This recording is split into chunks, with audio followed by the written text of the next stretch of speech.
नमस्कार मंडळी, स्वाद आपल्या घरचा या रेसिपी चॅनलवर तुम्हा सर्वांचे अगदी मनापासून स्वागत आहे। आज आपण वाफेवरचे तांदळाचे पापड तयार करणार आहोत।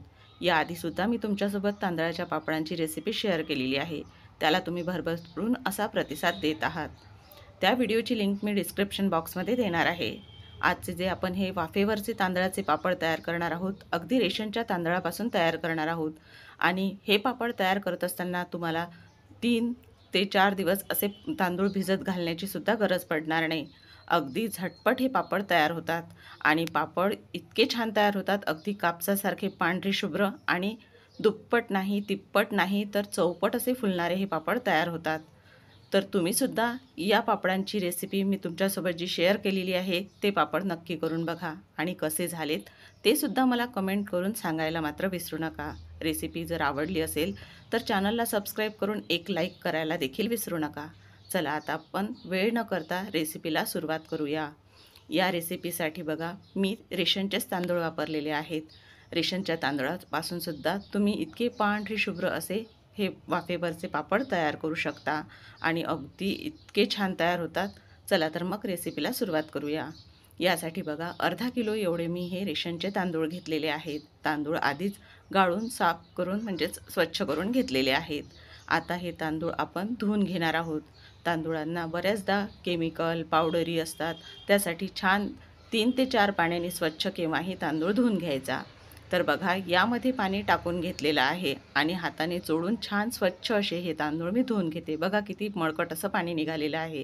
हे पाणी पूर्ण टाकून यामध्ये छान 3 ते 4 पाण्याने धुवून स्वच्छ पाणी टाकलेलं आहे। आता हे तांदूळ आपण 1 तासभर असे भिजण्यासाठी ठेवणार आहोत।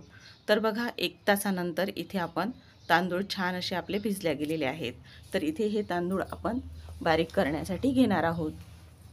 तर इथे बघा, तांदूळ आपल्याला यातलं पूर्ण पाणी आधी काढून घ्यायचं आणि नंतरच हे आपल्याला मिक्सरला फिरवून घ्यायचे आहे। तर त्यासाठी बारीक करताना किती पाणी वापरायचं हे प्रमाणसुद्धा महत्त्वाचं आहे। तर त्यासाठी इथे मी 2 कप आधी पाणी मोजून घेते। पाणी आपल्याला गरम अजिबातही करण्याची गरज नाही। आधी 1 कप मोजून घेतला आणि आता हा दुसरा कप मोजून घेते। यातलं आता किती पाणी लागणार आहे हे तुम्हाला मी सांगणारच आहे। आता इथे तांदूळ जे आहेत त्यातलं पूर्ण पाणी मी काढून घेतलेलं आहे। आता आपण तांदूळ असं झारून पूर्ण यातलं पाणी मिक्सरच्या भांड्यामध्ये टाकणार आहोत। तर बघा, तळाला थोडं पाणी अजून शिल्लक राहिलेलं आहे, तर त्यासाठी मी अशा पद्धतीने झारून हे तांदूळ यामध्ये टाकत आहे। आता तांदूळ बारीक करत असताना पाणी कधी किती टाकावं हे सुद्धा महत्त्वाचं आहे। तर आता तांदूळ आधी फिरवून घेते पाणी न टाकता, यामुळे तांदूळ छान असा हा बारीक होतो। सुरुवातीला जर पाणी टाकलं तर तांदूळामध्ये कण राहू शकतात। तर बघा, आधी नुसतं पाणी न टाकता फिरवून घेतलं। आता यामध्ये अगदी थोडं पाणी टाकणार आहे। पाणी एकदमही टाकायचं नाही, कारण पापडाचं मिश्रण आपल्याला जास्त पातळ लागणार नाही। तर बघा, यामध्ये थोडं पाणी मी टाकून घेतलेलं आहे। आता परत एकदा बारीक करून घेतलं। तर तुम्हाला मी दाखवते की आपल्याला किती बारीक करायचं आहे। यामध्ये अगदी तांदूळाचा कणही राहायला नको इतकं छान बारीक करायचं आहे आपल्याला। हे अशा पद्धतीनं मी बारीक करून घेतलेलं आहे आणि पातळसुद्धा तुम्ही बघू शकता, अजिबातही हे पातळ मी केलेलं नाही। जेवढं पाणी तांदूळ बारीक करण्यासाठी वापरलेलं होतं तेवढंच पाणी टाकलेलं आहे। आता मोठ्या भांड्यामध्ये हे पूर्ण तांदळाचं मिश्रण आपल्याला काढून घ्यायचं आहे। आता पूर्ण मोठ्या भांड्यामध्ये आपण काढून घेऊयात आणि याच भांड्यामध्ये परत दुसरी बॅच आपण तांदळाची टाकून घेणार आहोत। तर बघा, हे किती छान असं बारीक झालेलं आहे। तर आता परत तांदूळ असे सगळे बारीक करून घेते। तांदळाचे कण जर राहतले आपल्या या मिश्रणामध्ये तर पापड तुटू शकतात। त्यासाठी जितकं बारीक करता येईल तितकं बारीक करायचं। आता सर्वच तांदूळ इथे माझे बारीक करून झालेले आहेत। आता एकदा तुम्हाला या मिश्रणाची कन्सिस्टन्सीसुद्धा मी दाखवते, म्हणजे जे नवीन करणारे असतील त्यांच्या अगदी सहज लक्षात येईल। तर अशा चमच्याने आपल्याला मिक्स करून पाहायचं बघा आणि यावर अशी आपण छान चमच्यावर एक तांदळाची लेयर यायला पाहिजे। तर इथे मी तुम्हाला असं बोटसुद्धा यावर फिरवून दाखवते की आपण असं बोट फिरवल्यानंतर मिश्रण एकत्र होत नाही, म्हणजेच आपलं हे मिश्रण अगदी व्यवस्थित असं झालेलं आहे तयार। आता पाण्याचं सुद्धा मी तुम्हाला प्रमाण सांगेल की आपल्याला किती पाणी लागलेलं आहे। त्याआधी यामध्ये काही साहित्य आपण टाकून घेणार आहोत। तर इथे साहित्यामध्ये मी 1 चमचा एवढं जिरं घेतलेलं आहे। यापेक्षा जास्त वापरू नका, नाहीतर पापड थोडे पिवळसर तयार होतील. तर 1 चमचा जिरं टाकून घेतलेलं आहे. आता त्यामध्ये 2 चमचे मी तीळ टाकणार आहे. तर हे गावरान तीळ वापरलेले आहेत. त्यानंतर इथे आपल्याला चवीप्रमाणे मीठ टाकायचं आहे. मी इथे 1.5 चमचा मीठ टाकलेलं आहे. तर मिठाचं प्रमाण थोडं चवीप्रमाणे कमी अधिक होऊ शकतं. तर इथे टाकलेलं सर्व साहित्य मिक्स करून घ्यायचं. तुम्ही इथे चिली फ्लेक्ससुद्धा वापरू शकता किंवा हिरव्या मिरचीचा ठेचा करून तो देखील वापरू शकता. पण मी इथे दोन्हीही वापरलेले नाहीत, कारण लहान मुलं खातात, त्यासाठी मी अजिबातही यामध्ये तिखटाचा वापर केलेला नाही. तर सर्व मिश्रण आता छान पूर्ण मिक्स करून घेतलेलं आहे. आता आपण हे बाजूला ठेवून घेऊया आणि तुम्हाला मी पाण्याचं प्रमाण आधी दाखवते, म्हणजे तुमच्यासुद्धा लक्षात येईल की आपण किती पाणी घेतलेलं होतं आणि त्यातलं किती लागलेलं आहे. तर या कपामध्ये पूर्ण पाणी टाकून दाखवते. तर मला बघा 1 कप आणि त्यावर 2 ते 3 चमचे पोहे खाण्याचे एवढंच पाणी लागलेलं आहे. हा 1 कप पाणी तसंच राहिलेलं आहे. आता अशी एक टोपली घ्यायची, यावर आपल्याला तयार केलेले पापड टाकायचे. टोपली जर नसेल तर एखादी चाळणी घेतली तरीही चालेल. तर आता या टोपल्यावर आपण तयार केलेले पूर्ण पापड टाकून घेणार आहोत आणि नंतर मग ते एखाद्या कापडावर वाळत घालणार आहोत. पापड पॉलिथिनवर वाळत घालायचे नाही, कापडावरच वाळत घालायचे. आता असं एक खुलगट ताट घ्यायचं, त्यामध्ये पाणी टाकून घ्यायचं. पाणी गरम केलेलं नाही, रूम टेम्परेचरचंच पाणी वापरलेलं आहे. आता हे पाणी आपण बाजूला ठेवून घेऊया आणि अशा बघा प्लेटा घेतलेल्या आहेत. प्लेटांऐवजी तुम्ही खोलगट किंवा असे पसरट ताटं घेतले तरीही चालतील. आता या प्लेटमध्ये मी पापड तयार करून घेणार आहे, म्हणजेच पापडांचं मिश्रण यावर टाकून पापड तयार करणार आहे. आता अशी एक आपल्याला जाडसर सुई लागणार आहे. तर आता एक पातेलं घेतलं, त्यामध्ये पाणी टाकून घेणार आहे आणि पाणी टाकत असताना कमीही पाणी टाकायचं नाही, पाणी थोडं जास्त टाकायचं, म्हणजे जितकी छान वाफ येईल तितका पापड लवकर शिजला जातो. तर इथे मी 1 ते 1.5 पेला एवढं पाणी टाकून घेतलेलं आहे. पाण्याला छान आता म्हणजे गरम व्हायला सुरुवात झालेली आहे. आता जे मिश्रण आहे त्याची कन्सिस्टन्सी परत तुम्हाला एकदा दाखवते, म्हणजे लक्षात येतं. तर बघा आता हे मिश्रण पापड करण्यासाठी अगदी तयार झालेलं आहे. तर ज्या प्लेट मी तुम्हाला दाखवलेल्या होत्या त्या प्लेटवर मी चमचाभर एवढं मिश्रण टाकणार आहे. तर फार जास्त असंही मिश्रण टाकू नका, कारण नाहीतर पापड जाडसर तयार होतो आणि जास्त पातळ असाही पापड तयार करायचा नाही, त्यामुळे तळताना तो तेलामध्ये लाल पडू शकतो. तर आता बघा अशा पद्धतीनं टाकलेलं मिश्रण हळूवारपणे प्लेट आपल्याला फिरवत जायची आहे. पापड म्हणजे त्याचा तोच आकार त्याला येत जातो, म्हणजे आपल्याला त्याला आकार देण्याचीही गरज नाही. तर जसजशी प्लेट फिरवाल तसतसा पापड गोल व्हायला सुरुवात होते. बघा आता तुम्हाला आकार केवढा ठेवायचा आहे, छोटा मोठा त्या अंदाजाप्रमाणे करायचे. तुम्हाला फार कठीण वाटत असेल पण खूप सोपं आहे. 1-2 पापडांची प्रॅक्टिस तुम्ही केली की अगदी सहज जमण्यासारखं आहे. तर बघा पूर्ण प्लेट मी फिरवून घेतलेली आहे आणि हा पापड तयार केलेला आहे. आता आपण पातेल्यामध्ये जे पाणी गरम करायला घेतलं होतं ते पाणी छान गरम झालेलं आहे आणि आता ही प्लेट आपल्याला या पातेल्यावर उलटी करायची आहे. गॅसची स्पीड आपल्याला कमीच ठेवायची आहे, कुठेही गॅसची स्पीड वाढवायची नाही आणि अगदी 3 ते 4 मिनिटं पहिला पापड जो आहे तो आपल्याला वाफवून घ्यायचा आहे. लवकरही काढू नका आणि त्यानंतर मग भराभरा तुमचे इतर पापड व्हायला सुरुवात होईल. तर बघा इथे आपले आता 3 ते 4 मिनटं झालेली आहेत. एकदम असं झाकण काढायचं नाही, हातावर वाफ येऊ शकते, त्यासाठी असं मी आधी उलटण्याने बाजूला करून घेतलं आणि बघा पापड वाफवल्यानंतर त्याचा रंगही बदलतो. आता हा पापड मी तुम्हाला परत एकदा दाखवते. आता आपण जे ताटामध्ये पाणी घेतलेलं होतं त्या पाण्यामध्ये आपल्याला हा पापड टाकून घ्यायचा आहे. तर हा उलटा असा पापड पाण्यामध्ये बुडवून घ्यायचा आहे आपल्याला आणि आपल्याला हा 3 ते 4 सेकंद असाच राहू द्यायचा आहे आणि यावर वरून परत पाणी टाकून घ्यायचं, म्हणजे पापड लवकर थंड होतो. जितका लवकर पापड थंड होऊन पाण्यामध्ये भिजला जाईल तितकाच लवकर पापड निघतो. आता सुईच्या साहाय्याने आपण बघा असं याची पूर्ण कडा मोकळ्या करून घ्यायच्या आहे. तर इथे सुई मी हळू यामध्ये टाकत आहे. आता तुम्ही नवीन पहिल्यांदा करत असाल तर एकदमही आपल्याला सुई यामध्ये टाकायची नाही. सुईचं टोक आपल्याला खाली ठेवायचं आहे आणि मागून सुई वर उचलायची आहे. अशा पद्धतीने पापड न फाटता निघतो. तर बघा अशा पद्धतीने मी पूर्ण कडा पापडाच्या मोकळ्या करून घेतलेल्या आहेत आणि मगच पापड काढायला घ्यायचा. तसा जमत नसेल तर सुईने पूर्ण पापड आधी मोकळा करून घ्यायचा आणि नंतर काढायचा. दोन्हीही पद्धती तुम्हाला सांगितलेल्या आहेत. तर बघा, पापड पाण्यामध्ये मुरलेला आहे त्यामुळे किती छान निघत आहे. आता कळा सोडून घेतल्यानंतर अगदी सहजपणे पापड प्लेटच्या वेगळा होतो. तर असा हा पापड आपल्याला अलगद काढून घ्यायचा आहे. जर निघत नसेल तर परत यावर थोडं पाणी टाकायचं.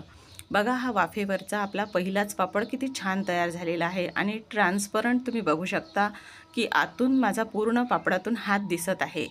असाच पातळ पापड तयार करायचा आहे, यापेक्षा जाड करू नका. आता आपण हा पापड टोपलीवर वाळत घालूया, म्हणजे याचं पाणी सुकायला मदत होते. तर बघा, या टोपलीवर मी पापड टाकून घेतलेला आहे. आता ज्या प्लेट आपण इथे पापड केलेला आहे ती प्लेट आपल्याला आधी स्वच्छ कोरडी करून घ्यायची आहे. म्हणजे प्लेट थोडीही ओली राहायला नको. प्लेट जर ओली राहिली तर पापड हा चिटकू शकतो प्लेटेला. तर बघा, प्लेट स्वच्छ करून त्यावर मी मिश्रण परत टाकून घेतलेलं आहे आणि एकदा आता परत तुम्हाला दाखवते. ज्या पद्धतीने सुरुवातीला केला त्याच प्रकारे प्लेट आपल्याला हळूवारपणे गोल गोल फिरवत राहायची आहे आणि या पापडाला आकार द्यायचा आहे. तर इथे बघू शकता तुम्ही, मी जसजशी प्लेट फिरवत आहे तसतसा पापडाला आकार येत चाललेला आहे. असाच पापड तयार करायचा आहे. सुरुवातीला तुम्ही नवीन करत असाल तर जास्त मोठे असे पापड करायचे नाही, छोटे छोटे केले तरीही चालतील. तर बघा, हा पापड तयार झालेला आहे. हा पापड आता परत वाफवण्यासाठी ठेवणार आहोत. जोवर हा पापड होत आहे तोवर दुसरा पापड तयार करायचा, म्हणजे भराभर पापड तयार होतात. बघा, हा पापडसुद्धा वाफवून माझा तयार झालेला आहे. आता हा पापडसुद्धा तुम्हाला काढून दाखवते. तर इथे बघा, तो पापड मी काढेपर्यंत दुसरा पापड मी प्लेटीवर तयार करून घेतलेला होता, तोही वाफवण्यासाठी ठेवलेला आहे. आणि हा पापड आता पाण्यात टाकून घेते, म्हणजे एकीकडे तुमचा पापड शिजतो आहे, म्हणजेच वाफवल्या जात आहे, आणि एकीकडे तुम्ही पापड काढतसुद्धा आहात, म्हणजे अगदी लवकर तुमचे हे पापड तयार होतात. आता बघा, इथे मी थोडा हा पाण्यात भिजवून घेतल्यानंतर काढून घेते प्लेटवर आणि याच्या कडा मोकळ्या करून घेते. जर पापड निघत नसेल तर त्यावर थोडं पाणी टाकायचं. मी तुम्हाला खूप डिटेलमध्ये ही रेसिपी सांगण्याचा प्रयत्न केलेला आहे. व्हिडिओ बराच मोठा झालेला आहे, पण जे नवीन शिकत आहेत त्यांच्यासाठी मला पूर्ण हे डिटेलमध्ये रेसिपी तयार करावी लागली. तर बघा, सुईच्या कडेने परत मी याच्या कडा सुईच्या मदतीने याच्या कडा मोकळ्या करून घेते. तर अशाच बघा, आपल्याला पूर्ण कडा सोडायच्या आहेत. आता तुम्ही म्हणाल, आधीही हेच दाखवलं आणि परतही हेच, पण जे नवीन असतील तर एकाच पापडामध्ये तर लक्षात येणार नाही, त्यासाठी मी तुम्हाला परतही हे क्लिप यामध्ये दाखवलेली आहे. तर बघा, आता मी परत पाण्यामध्ये बुडवून घेतलेला आहे. कडा आधी मोकळ्या केलेल्या होत्या आणि परत हा पाण्यामध्ये टाकलेला आहे. अशाच प्रकारे आपल्याला 1 ते 2 सेकंद पाण्यामध्ये राहिल्यानंतर परत हा पापड वर उचलायचा आहे, म्हणजेच प्लेटवर उचलायची आणि याच्या कडा बघा किती लगेच मोकळ्या होतात. आणि हा पापड आता आपल्याला काढून घ्यायचा. आणि बघा, हा पापडसुद्धा आपला किती लवकर निघत आहे. अशाच प्रकारे बघा, तुम्हाला 2-3 पापडांची छान प्रॅक्टिस झाल्यानंतर तुम्हीच अगदी भराभर हे पापड तयार कराल. तर बघा, हा सुद्धा पापड आपला किती छान तयार झालेला आहे. असेच आता सर्व पापड आपल्याला तयार करायचे आहेत. आणि हा पापडसुद्धा वाळू घालून घेऊया आपण टोपलीवर. आता बघा, इथे आपण तिसराही पापड तुम्हाला मी काढून दाखवलेला आहे, पण तयार करणं दाखवलेलं नाही, कारण व्हिडिओ बघा बराच मोठा झालेला आहे. तर आता हाही पापड माझा काढून झालेला आहे. असे सर्वच पापड मी तयार करून घेते. आणि तुम्हाला किती क्लिप दाखवायच्या असं झालेलं आहे, कारण बरेचसे पापड बघा माझे म्हणजे तयार करणं झालेले आहेत. एकही पापड मोडलेला नाही किंवा तुटलेला नाही. तर बघा, टोपलीवर हा सुद्धा पापड मी टाकून घेतलेला आहे. आता असेच बघा, सर्व पापड करताना आपल्याला एक पातेलं न ठेवता 2 पातेलं ठेवायचे, म्हणजे अगदी भराभर तुमचे पापड तयार होतील. तुम्ही ताटावर देखील हे पापड तयार करून घेऊ शकता. आता असं ताट हे पूर्ण आपल्याला एखाद्या नॅपकिनने कोरडं करून घ्यायचं आहे आणि मग पापड तयार करायचे आहेत. अगदी भराभर असे पापड तयार होतात. आणि हे पापड जेव्हा तुम्ही तळताना तर खूप छान हे पापड फुलले जातात. तर आता बघा, मी परत तुम्हाला ही क्लिप दाखवलेली आहे की पापड कसा तयार करायचा आणि काढायचा तोही दाखवलेला आहे. अगदी सुई आपल्याला एकदम यामध्ये टाकायची नाही, हळूवारपणे सुईचं जे टोक असतं त्या टोकापासून सुरुवात करायची आणि हळूवारपणे या पापडाच्या कडा सोडवत राहायचं. जसा पापड मोकळा होत जाईल तसतसं आपल्याला सुई आतमध्ये टाकायची आहे. आता तुम्ही म्हणाल काय सगळेच पापड दाखवता की काय? तर बघा, पापडच इतके छान तयार झालेले आहेत की तुम्हाला किती दाखवू आणि किती नाही असं झालेलं आहे. तर आता सर्वच पापड असे तयार करून घेते. आता सुकल्यानंतरच तुम्हाला मी दाखवील हे पापड. तर आता पूर्ण पापड छान ऊन देऊन झालेले आहेत. आता मी जेव्हा हे वाळत घालायला नेलेले होते उन्हात, तेव्हा ती क्लिप शूट करायची राहून गेलेली आहे. तर बघा, इथे हे पापड आपले छान सुकलेले आहेत आणि किती छान ट्रान्सपरंट असे तयार झालेले आहेत. एकही पापड तुटलेला नाही किंवा चिरलेला नाही असे हे पापड तयार झालेले आहेत. तर बघा, मी सांगितलेल्या ह्या पूर्ण टिप्स लक्षात ठेवा आणि तुम्हीसुद्धा अगदी पहिल्याच प्रयत्नात हे तांदळाचे वाफेवरचे पापड अगदी असे काय यापेक्षाही छान करू शकाल. तर आता हे पापड तुम्हाला मी तळूनसुद्धा दाखवते. तर आता यासाठी मी तेल आधीच गरम करायला ठेवलेलं होतं. तेल छान गरम होऊ द्यायचं आणि नंतर यामध्ये पापड टाकायचा. आता बघा पापड किती फुलतो. तर आता हा पापड छान असा बघा आपला केवढा मोठा होतो. आपण पापड केवढा टाकलेला आहे आणि पापड केवढा होतो. तर हे छान असे पापड पापडखार न म्हणजे टाकता किंवा सोडा न टाकता ही बघा किती छान फुलले जात आहे. आणि याचा रंग तर अगदी बघा कापसासारखा पांढरा शुभ्र असा तयार होतो. म्हणजे पापड खाण्यापेक्षा तुम्ही त्याला बघतच राहाल, इतका छान पापड हा तयार होतो. तर असेच बघा सर्व पापड माझे तयार करून झालेले आहेत. तर मंडळी, तुम्हाला ही वाफेवरच्या तांदळाची रेसिपी कशी वाटली मला कमेंट करून नक्की कळवा. आणि याची साईजसुद्धा बघा कशी किती डबल झालेली आहे. तर अशाच प्रकारे तुम्हीसुद्धा हे तांदळाचे पापड नक्की करून बघा आणि रेसिपी कशी झाली ते मला कमेंट करायला विसरू नका. तर रेसिपी आवडली असेल तर चॅनललासुद्धा नक्की सबस्क्राईब करून एक लाईक करायला विसरू नका. पुन्हा आपण अशाच छान छान रेसिपीसोबत पुन्हा भेटूया. तोपर्यंत धन्यवाद.